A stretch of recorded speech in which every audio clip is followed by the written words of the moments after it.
Harold and the Purple Crayon. One evening, after thinking it over for some time, Harold decided to go for a walk in the moonlight. There wasn't any moon, and Harold needed a moon for a walk in the moonlight, and he needed something to walk on. He made a long, straight path so he wouldn't get lost, and he set off on his walk, taking his big purple crayon with him.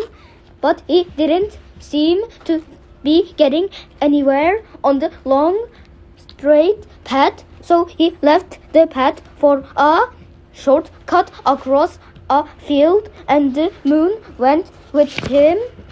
The shortcut led right to where Harold thought a forest ought to be. He didn't want to get lost in the woods, so he made a very small forest with just one tree in it.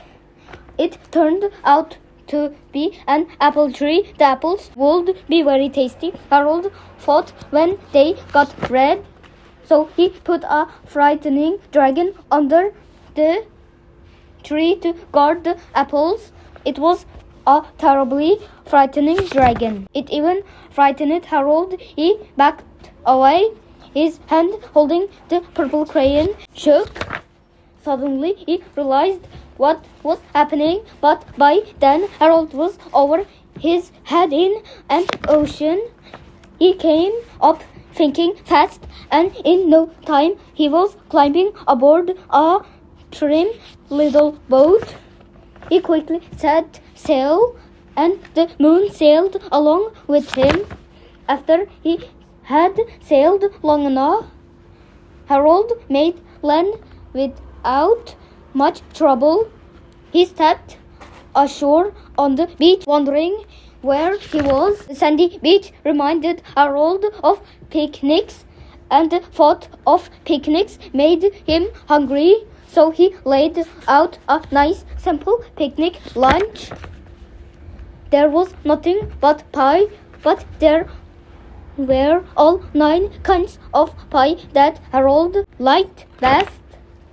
When Harold finished his picnic, there was quite a lot left. He hated to see so much delicious pie go to taste.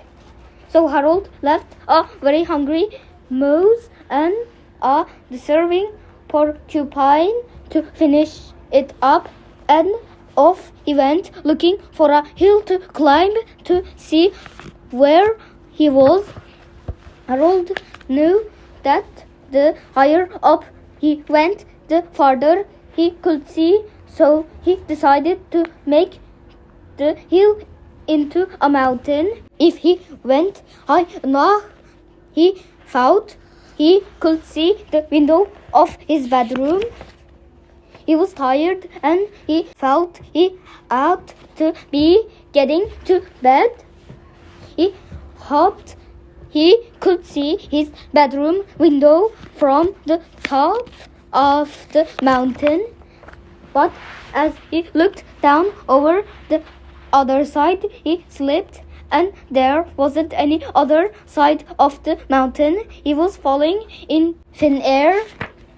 But luckily, he kept his wits and his purple crayon. He made a balloon, and he grabbed onto it, and he made a basket under the balloon big enough to stand in. He had a fine view from the balloon, but he couldn't see his window. He couldn't ever see a house. So he made a house with windows, and he landed the balloon on the grass in the front yard. None of the windows was his window. He tried to think where his window ought to be. He made some more windows. He made a big building full of windows. He made lots of buildings full of windows. He made a whole city full of windows. But none of the windows was his window. He couldn't think where it might be. He decided to ask a policeman. The policeman pointed the way Harold was going anyway, but Harold thanked him and he walked along with the moon, wishing he was in his room and in bed. Then suddenly Harold remembered. He remembered where his bedroom window was. Then there was a moon. It was always right around the moon. And then Harold made his bed. He got in it and he drew up the covers. The purple crayon dropped on the floor and Harold dropped off to sleep.